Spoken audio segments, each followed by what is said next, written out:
ننګرهار کې یو شمېر کب پلورونکي وایي له بل هر وخت یې اوس بازار ښه شوی دی.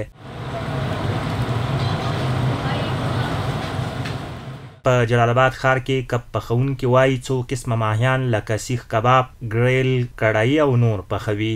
ژمی شو بیرته که نه، اوس کارونه شکر د الحمدلله ښه شوي دي، د مخکې نه ډېر ښه یو او اوس مایان هم ښه دي، اوس ښه ریټونو کې دي، د دې وطني مایان دي او بس دغه مایان دي سیخ کې هم پخوو او کړایي کې هم پخوو. مثال خبره ګریل کې هم پخوو، ګریل کې باید داسې رومیان او مرچک پکې ږدو او سیخ کې هم ښه دي الحمدلله. یو بل کب پخونکی وایي مخکې ماهیان له پاکستان راوړل او اوس خپل وطني ماهیان چې ګراس، سیلور، چاینا هم پکې شامل دي راوړي. پاخه یو کیلو له 400 تر 450 افغانیو پلوري.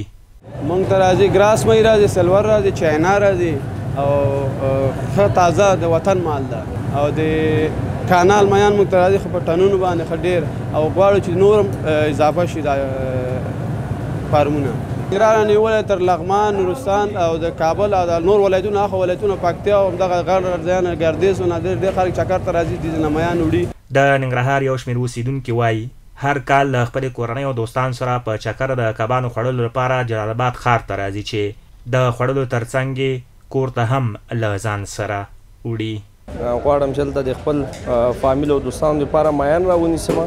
د افغانانو غوښتنه هم دا ده او پیغام یې ورته دا دی چې راشي یوازې مایان نه باید په هره برخه کې خپل وطني تولید وکاروو تر څو زموږ هیواد زموږ وطن د اقتصاد نظره یو څه رشد وکړي، مثبت خواته لاړ شي. کب پخونکي عوام خلک له کرنې وزارت غواړي چې په هیواد دننه د کبانو د پالنې سکتور پیاوړی او تولیدي زیات کړي.